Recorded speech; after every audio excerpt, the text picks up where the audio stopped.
welcome back to the One Man's Journeys podcast. This is Ryan Speltz. I'm your host, and I'm with Stephen Pugh today. And he is a Christian father, partner, and dude with drive. He is a realtor with Home Pride Group at eXp Realty, and one of the really comedic and just all-around good people I've seen on social media. So I wanted to bring him in, tell a little bit about his story, and hear what he has to say. So, Steve, tell us a little bit about where you came from, what you've done, and tell us a little bit more about yourself. Comedic. Now I feel the pressure to be funny. Yeah, jokes now. Do it. Let's go. Ryan, awesome, man. Listen, I appreciate the opportunity. I thank you for having me, right? First and foremost. And I was honored when you reached out. I really was. So I appreciate you know what I mean, giving me a little bit of airtime here and telling the people a little bit about myself. So born originally in Wales. No disrespect to Americans. I say everyone's going to jump on me for this. I know it. I say people listening will get you. I say England, right? Because not a lot of Americans know where Wales is. Maybe after this show, this Wrexham show. Have you heard of that? The what Ryan, show? Where they bought that soccer team. You haven't heard of that? Yep. Deadpool. What's his name? What's that actor's name? Ryan Reynolds. Yeah. So Wales is getting a bit more notoriety due to that. So anyway, born and raised in Wales, came to the U.S. when I was 15. We had been coming here on vacation, on holiday for years. My dad ran into some issues. Margaret Thatcher, the recession. He was in the building trade, but spec builder. We'd build one house, live in it while he was building the next one. Then we'd move to that one. So we moved a lot, stayed in the same school, but moved quite a bit. Ran into some issues with interest rates, Margaret Thatcher. We emigrated here, and then went to Cypress Creek for a little while. Culture shock. That's a local school here. Went from a school of 300 in Wales to 3,000. So I was boom. So I found that hard to adjust, and then graduated from a local private school. Switched schools, graduated, and then had some menial jobs before real estate, pushing shopping carts at Sam's. I worked in a video game arcade, shredding tickets, and then got into real estate, got my license at 19, and that was it. So in a nutshell, and then I've been in real estate ever since I had a full head of hair. There you go. And that's gone now. Yes. Thank you for stating the obvious, sir. Yeah, no, that's great.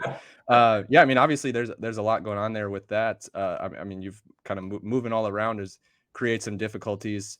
I experienced a little bit of that, but nothing obviously as crazy as moving across the pond and coming over here and all of that. And then, so you said he was a home builder in England, or was he a home builder in Florida? In Wales. Sorry. Yeah. So he was building in Wales. And then, you always worry about how deep to get in here, but he obviously had some challenges with alcoholism, which I in turn inherited, if you will. Yeah. So maybe that was part of the problem as to why the business failed, but you got to give him credit. He came here, started again. We've been coming on holiday quite a bit.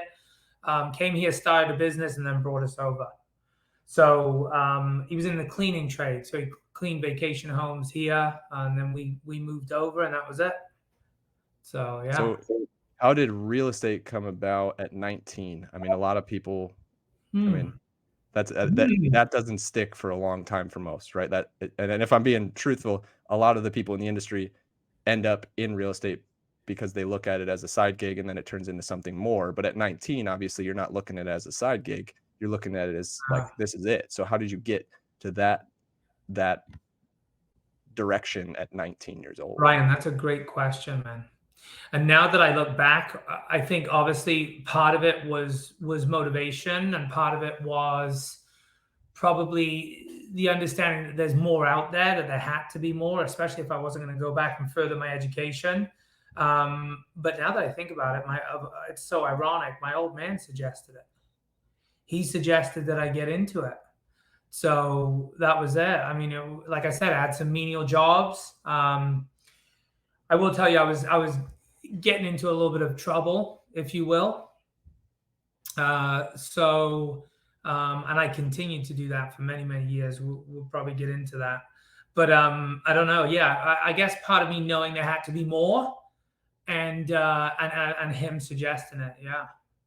Yeah, because So obviously that's a known industry in your family with your dad being the home builder right. type setup, and so that that makes sense that would be a recommendation of him. And I mean, at 19 though, I wasn't listening to my dad's recommendations for most of it, so that's I can tell you that. That's and maybe if I had, we'd be in a different spot or whatever. But it's that's kind of the way it works normally. But that's awesome that you can even just pick up something like that and you go, yeah, dad told me to do that, and that's you got that memory forever of like, that's cool. Like my life was changed because dad said you should do real estate. Yeah, and I don't think about it often enough. Now that you ask me that question, it brings it back, right? Yeah. So And yeah, and that's, yeah, it's fun to, and that's why I love doing it. Like, honestly, this stuff is therapy for me to be able to dive into other people's stories and see the similarities and dig out just like small little bits like that kind of thing. dude, I'm Um, gonna hang you out with know, you every day. This is good. we can This do might be that. good We can for my figure something mental out. Yeah. We can health. figure something out. Uh, so you mentioned the alcoholism.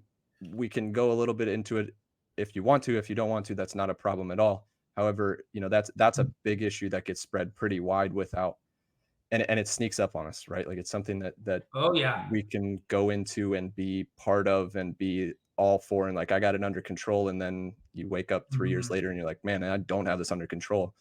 Tell me a Mhm. little bit about your journey with that. It's something I've struggled with too, and so I'd love to hear a little bit about your journey on that. Yeah, I appreciate you asking. I mean, it's definitely progressive.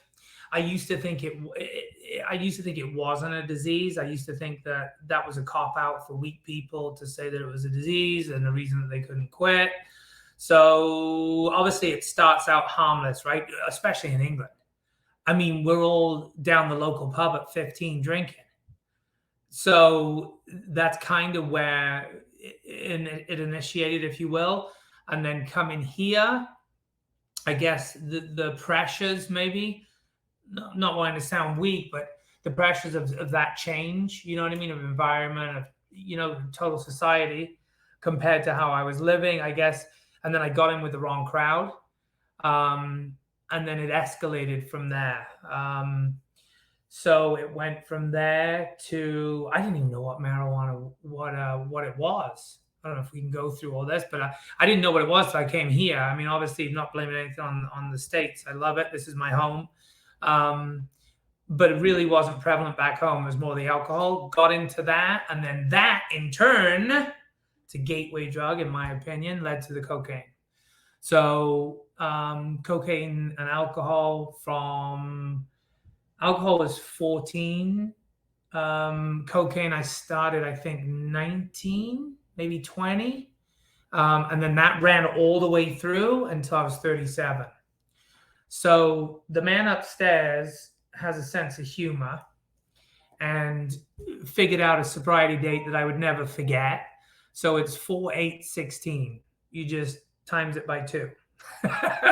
So, because he knows I'm a knucklehead and I won't remember the date. But yeah, so I've been sober now 7.5 years, going on 8 years. And it feels like a different life. I mean, there's sometimes I'll have that pull, but just with your routine and the disciplines that you know what I mean you have in life, you create that fortitude and that state of mind to deal with it, right? And you can deal with it so much better by being disciplined about what you do and what you feed your mind, what you feed your brain. That matters, you know. Yeah, Um, dive into that. Like you mentioned, because if I'm being straightforward, the large majority of people don't have those disciplines, those routines, those things that are happening every day that you and I have both developed over time to stay above water on that issue. And there's a lot of people out there that don't know what to develop. What do you do? Like, if you're looking at it, what is that routine? What helps you stay above it? And you mentioned a couple of times where you've had that pull. What keeps you from getting pulled yeah. back in?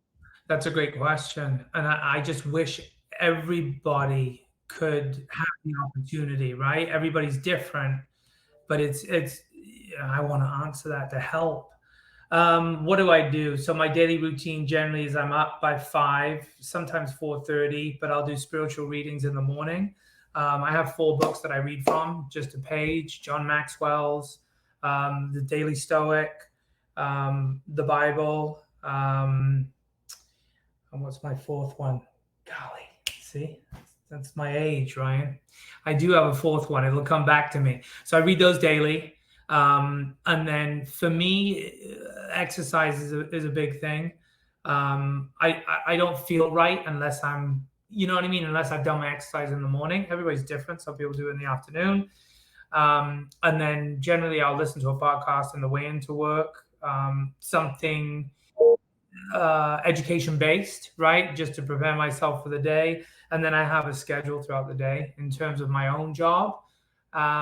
But for mental health, it's extracurricular activities. I play soccer, and I didn't play soccer. I gave it up, when I was 17, 18. Now I'm 45, I'll be 46 in a couple of weeks, and I'm out there trying to chase these 21-year-old kids around a soccer pitch. But it's my therapy, right? It's something I need, and that's part of keeping that mental health. Everybody's different. I mean, if you can go out and have one or two drinks, more power to you. I don't have a problem with it. People were weird with me in the beginning. Oh, can we drink around you? Is it okay? I'm like, what are you talking about? You know what I mean? But I know if you're exactly what anything, you mean. yeah, if you're anything like me, I just don't have that luxury anymore. It's not your fault. It's just the way things turned out, because I can't. My mind turns into 2 drinks to 52 drinks to an 8 ball of cocaine and totaling a Hummer going airborne off of a roadway and nearly killing myself. And let alone that, I could have killed somebody else. Right. So it got to the point where, I was not for long periods, but I was in and out of jail. I always worked the whole way through, but just I got intentional with my business when I got sober, and intentional with being disciplined and things that I do, feeding my mind the right thing. I still have so much work to do. By all means, anybody that's listening to this, I'm still a train wreck, but I sure as a heck am a lot better than I was 7 years ago. Right. So One foot yeah, in front of the other, right? I yeah, mean, that's really, it's taking that first step, and that first step leads to the next step. And you mentioned the cocaine at 19. Is it, getting into the real estate, because you said those are two things that happened at 19. Did you have early success in the real estate industry then, and have more access to that? Because I know I've seen that a lot of a pattern of that. Is that something that happened for you, where I got a big commission on one of these houses, and oh you've got yeah, all this excess money going around, and you're like, what do I oh do yeah, with it? And it ends up that, is that oh yeah. something that happened? Oh yeah, I would like to think so. I mean, obviously, I don't want to sound like an egotistical bastard, but I'd like to think that I did okay. I mean, it took me 3 months to sell my first house, but within that first couple of years, I was 20, 30 deals a year. So it had a big part to do with it, I guess. Now looking Yeah. back, that you bring it up, Yeah, you yeah, see that a lot, like in the, in the professional sports realm, right? Where people are getting a bunch of money thrown at them up front. And if you ever watch, there's an interview out there with Shaq about how he talks that, like, he got that $1 million signing bonus with his first contract, and it was spent like 2 days after, and he didn't know about taxes. And so then he was, he was negative to the IRS with the taxes up front. But he bought a house, or he bought a car for his mom, he bought himself a car, and he bought a house, and he was out of money. And then he was $300,000 in debt to the IRS. And that, and then that changed, right? Like he learned from it, and a lot of us don't learn from it, and that's where we get into trouble. Is these things that we look back on, we go, man, those were mistakes, but at the time it was just the way we were living life, so it didn't feel like a mistake, and so we just did it over and over and over again, and then they turn into habits, and then we get into yeah, trouble, like you said, and that's the exactly, hard part. Is the biggest thing with that is just make sure we have a supporting cast around us that can pull us out and tell us, like, you're kind of messing up here, right? Like, and get yeah. us back. And I think that what made the difference too is a lot of us are in this industry, transactional treadmill, right? You sell some houses, you make some money, then you slack off. You sell some houses, you make some money, then you slack off. So by instituting those daily disciplines and being consistent, right? So now I don't experience any of that anymore. And I'm grateful for that, because I don't have those stressors, which in turn would lead me to drink more. So it was like a vicious bloody cycle, you know? So there is so much good that's come out of it. And for anybody else that's out there that's struggling with it, I've been there and I know how it is, and it's not easy to beat it, you know? So Yeah. I feel for you. Yeah, Yeah. and it built what you have now, and I'd love to dive into your leadership aspect now, with where at the team you're at. Like, what do you help with? I mean, what do you see as like the main goals of being a leader where you're at? Like, how do you drive every day into that? You know, because I know that you mentioned you're a dude with drive. So let's Mm. dive into the drive piece, and you know what really drives you? Like, what drives you as a leader? What drives me? What drives me is helping people understand and see the potential that they have and not be conformed to maybe the programming and the certain fears that we all have, right? But will hold people back and keep them from their potential. If I can get more people to push through that, then that's kind of what drives me. Yeah, I will tell you, leadership, it's a constant journey, man, and it's probably one of the most difficult things that I've had to deal with, or that I'm doing, because I have such a long way to go. Yeah, ever There's changing with the world for sure. So yeah, and just me personally, my state of mind towards leadership, obviously I want to help people, but you've got to come to grips with our individuals. They all have their own motivations, their own goals, and they're all their own personality types. I'm like go go go go go, and and a lot of the mistakes I was making in the beginning was not understanding that not everybody's like us, right? And that, you know what I mean? I used to get frustrated. Oh, why don't these people do what they say they're going to do? Or why don't but you've just got to work with people, have some compassion, at the same time, know when to cut certain people off out of your life, which is fine, right? But leadership is an ongoing thing. And that's one thing I do want to get better at, and just understanding humans and finding a way to impact them and help them understand that if they want to be better than average, they absolutely can be. Yeah. yeah, that's we mentioned similar things to that on the last podcast as well, or the episode that I did, and it was we talked about how some of us walk into a situation and we go, somebody says you can't do that, and the answer is watch me, right? And then the Mhm. other person that you tell you can't do that to, and their answer is you're right. Mm. And both of them can be successful in their own way, but like one of them's going to be much farther down the road, right? It's Yeah. going to be considerably more successful because they look at it and go, well, why not, It's a instead of why. belief and a thought process, right? But I think by doing those daily things and having those habits and instilling discipline, that will change in your favor, you know? But Yeah, it's and a the one constant thing, thing. It doesn't change overnight. We don't get that luxury. yeah, the mind and the mind can change overnight, right? The physical reality or what's around you can't. And so Mhm. that's one thing that I've struggled with for a long time. It's like the I can change my mind tonight to tomorrow. I can wake up tomorrow and be a completely different person inside my mind. But the physical reflection of that on the world is not always going to show up that way Yeah. immediately. And the expectations of other people that we live up to, we can't we can't let that box us in to bring us back to where we were. Like, we have to fight through it with that mental piece, and that's what those daily disciplines allow us to do. Like you keep saying, Mhm. is just like, do the daily thing, right? Do the thing daily and Some watch days how it's it not changes. easy. Yeah. No, it's definitely not. And that when you go through, and I say when because I know you have, of keeping up with those daily disciplines, it seems like you've got it to a point of like, you know, with the reading for sure, right? You said you read one Mhm. page. I think that's something I want to dive into is, where did that mentality come from, or how did you develop a strategy of like, I'm going to read one page of 4 books? Mm. Um, Self-developed, I think. I mean, morning mindset was a lot to do with it, right? The affirmations savers, silence affirmations, visualization, exercise, reading, scribing. I was doing the scribing, I fell off, and I almost think I should get back to that. So I do have a couple minutes of silence. I do pray. I do pray every day. Affirmations, I unfortunately do not do. I did for a while. So maybe being on this call, it'll kick me in the ass. See, because now that you've got that one layer down, now you can inch it up again, right?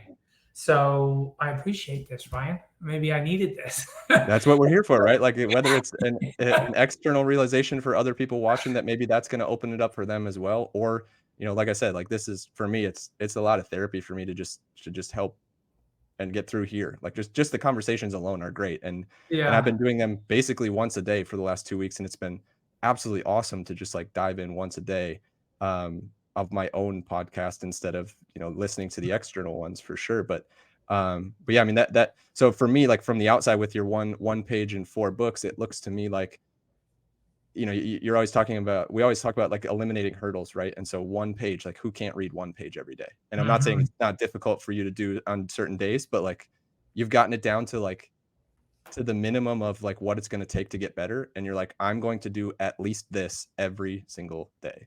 And And I think I it's remember the author of the book is Tony Dungy. Uncommon Life. it's So in that's my I gotta daily read it. It's in daily my library challenges. right now. Yeah, so it's just the date. So I'll read the date for today, right? Out of all four.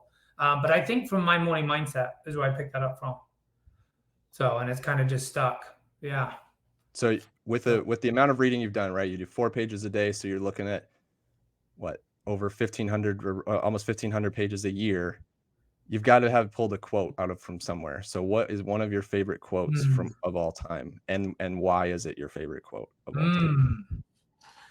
The results you seek are in the actions you're avoiding.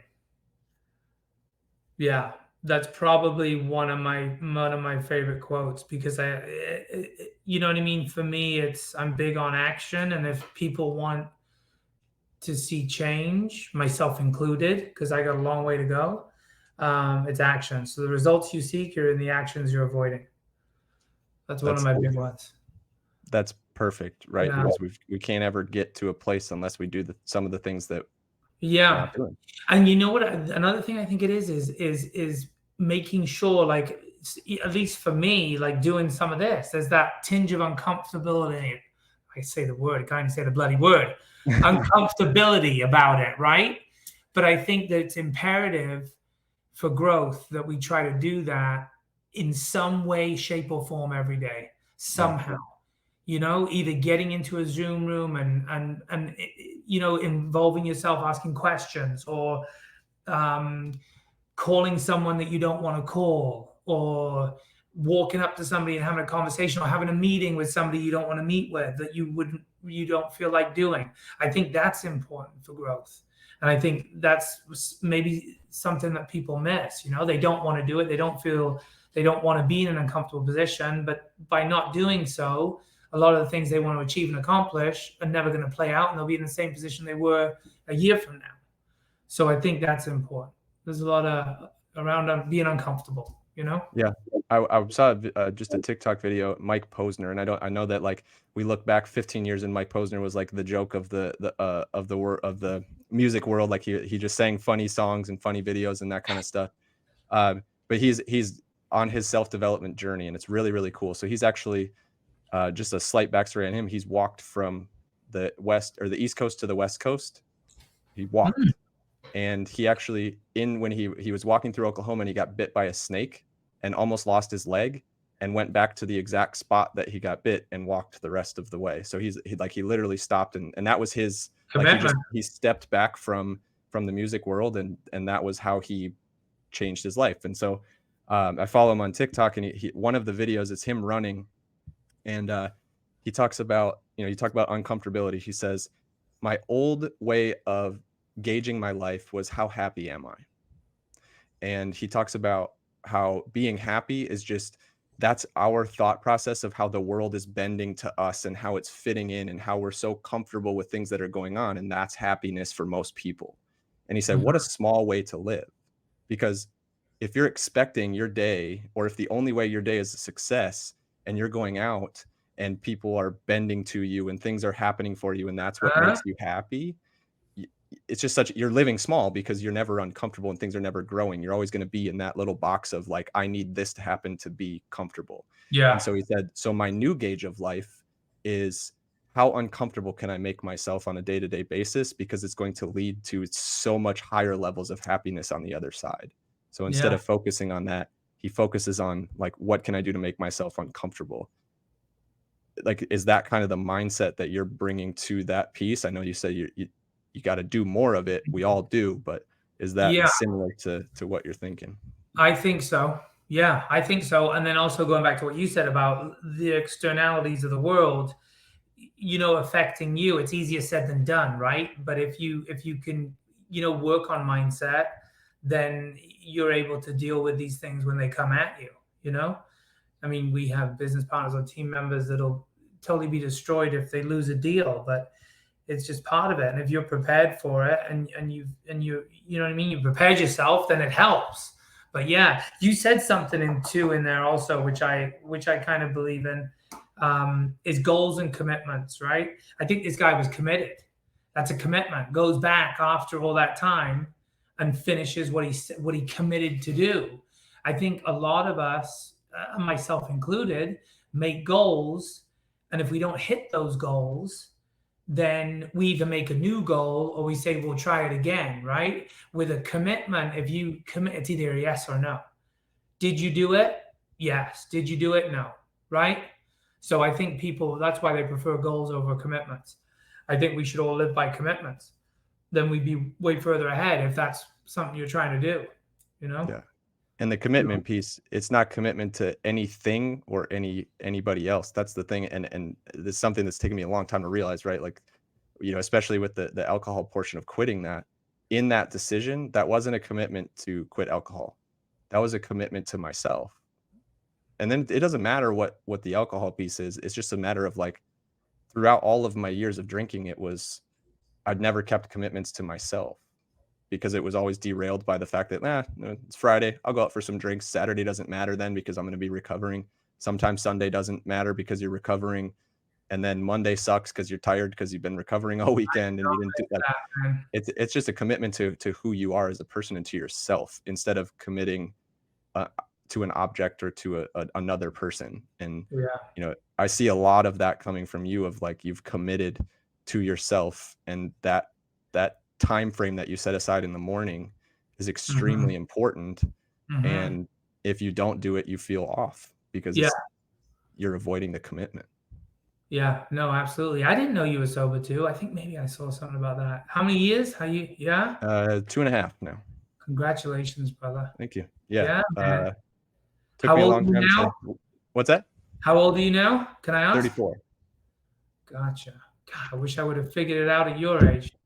I'd be, you know what Everybody I mean? talks about it's the Yeah. constant topic of the potential piece, right? And it's funny that how many people are so quick to like, you got potential, and it's just such a tough thing to live in the potential and know that you have it, and then still just living in potential. Everybody, we want to try to push past that and see Yeah. what comes out the other side.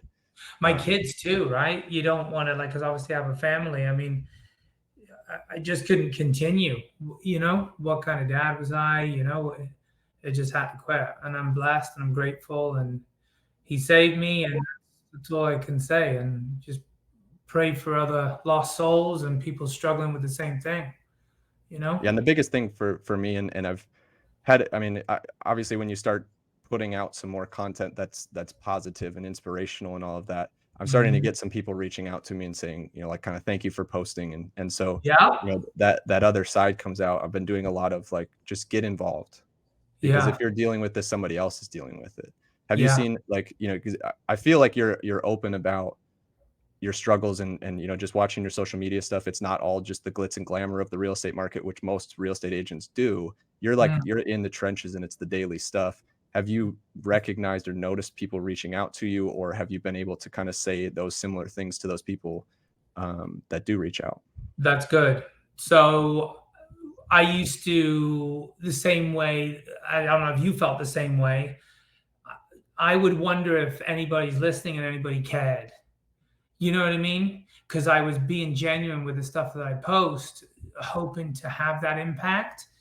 but there was nothing for gosh, I don't know, long time, and then you start to question, why am I even bothering? I'm just gonna not even bother. And then recently in the last year, yeah, we have a couple of people that we partnered with. We're going through the same struggles. I've had people send me messages. If it wasn't for your post, they keep me going. I had one guy send me a video message. And then, because we all want to be validated as human beings, right? That's all we want, I think, at the end of the day, is encouragement and validation. So yeah, now it renews you, and you there's a reason to keep pushing through too, right? So yeah, your question, but not for a long time. It wasn't for 2, 3, 4 years, but now more so in the last year and a half. Yeah, So looking into that, I've seen similar scenario, right? It's the consistency piece, and to be honest, it's because we've been so desensitized to this changing, like, oh, you're super positive now, right? Because every yeah, single year on January 1st, everybody's super positive and super yeah, changed and their new person. And like, it just, social media has desensitized us so much to that crap because everybody posts it and everybody talks about how they're going to be this new person. And they start posting gym selfies once a day because that's what mm, keeps them on track or whatever. And it just ends up, a month later or less than a month later, they're not that person anymore. And so I think in my experience, it's been just like, you have to show the consistency to show those people that yes, knew what you were, that you are something different. And then they start appreciating it because they're like, okay, this actually is who this guy is. He's not pretending. And understood. it takes a long time for people to get through that mindset of like, man, this guy's just faking it. I know what he did. Like, I saw this Yeah, guy partying in college all the time. I know who he is. And yeah, then you're different, and I think that's, to be honest, if we go into the business side of it, I think a lot of real estate agents struggle because they expect their friends to use them just because they're a real estate agent, and they forget all of the history that they have with those people. you're All right. of those moments on a Friday night where you were out drinking till 2 a.m. with that person, and they've seen Mm, you, pee on a tree because you had to yeah, go to the bathroom when you're wasted, like all of those things that come out. I think, there's a lot in that of you have to change the perception of actually who you are, yeah, to for those them to people. have buy-in. It's weird you say that too, Ryan. I had a good friend that I'd known for years, older guy, and even now, right after 7.5 years later, when we have a conversation, oh, Mr. Positive, what are you posting today? Come on, man, get it up. Yeah, Yeah. they So I they still have, want you to succeed until you get there, and then they'll pull you right back down to, or try to pull you right back down to where they are, and yeah, it's just the journey, and it's that's why it's here. That's why this whole thing exists. I can't point to one thing, but every time something comes up, I'm like, that's why this exists. Because I saw a need for people to understand, like, everybody else is the same. We're all mhm, dealing with the mhm, same stuff of mhm, like overcoming these expectations of who we are and who we do, or what we do and who we're with, and being able to just recognize, like, I'm not the same person day to day. So why are you expecting me to be the same person every day? yeah. And you know what's your experience with, like, you mentioned that just now with that one person, um even throughout your changing of this last 7.5 years, what does your, like, that journey with people look like? What have you noticed, like, when you quit, you lost a bunch of friends, or you Oh, of course. Of course. I mean, I've gotten phone calls, you know what I mean? A buddy of mine died in a hotel room. Well, two of them, actually. Yeah. So I've lost people. I have separated myself from people, but they weren't really friends to begin with, right? So now I like you said, I'm surrounded by a core group that are instrumental, have a positive impact on my life for the most part. Um, and yeah, it's definitely a new subset and a new environments. It's new environments, people, places, and things. That's what you got to do. I've still, the mental health portion is still there, but as I said, it's things I work on daily to deal with. My life is not all roses, neither is yours. Nobody's is. But I think, you know what I mean. If people can break out of something that's the challenge with, and make those small changes daily, compounded over time, their life will be totally different in a year. But it's just sticking with it and not falling back to what they know, you know? I think that's a great Oh, message to finish up with. I mean, just yeah. sticking with, instead of sticking with what you know, get into those daily disciplines. And honestly, man, that one page of 4 books sticks with me super hard with Yeah. Steve. It's like that to me is just like, because it's the easiest, like, and I'm not It calling it is, easy for you on yeah. a daily basis, but it in the core concept of like, I need to learn something new or I need to do something new. Every single person can read 4 pages a day Yeah. of any books that you find. So Yeah, I think absolutely. that's great. So, it's not an expectation of I got to read 100 pages today. It's just read one. It takes a Yeah. minute. Like, it's Yeah. great. Energy So Bus is one we just finished up. Energy Bus is a good one. So if you're yep, working with a team or a group or coworkers, Energy Bus was a good one we just finished up. awesome. So, Awesome. So we'll stick that mhm, as a recommendation for sure. So I yeah, appreciate it, Stephen. I think this is a great concept for people to get in those daily disciplines. And that's the overriding value of the whole call was, the disciplines you've been able to develop on the daily to make sure that drive sticks and make sure that your success sticks. mhm. And I truly appreciate you hearing your story. And, on the next one, maybe we dive into a little something different and we'll definitely have you back on. I appreciate you, Ryan. Hey, thank you, man. I appreciate it. And hopefully somebody hears something in there, you know what I mean, that they can take with them. So, Absolutely. All yeah. right. We'll Thank see you, you on the brother. next one.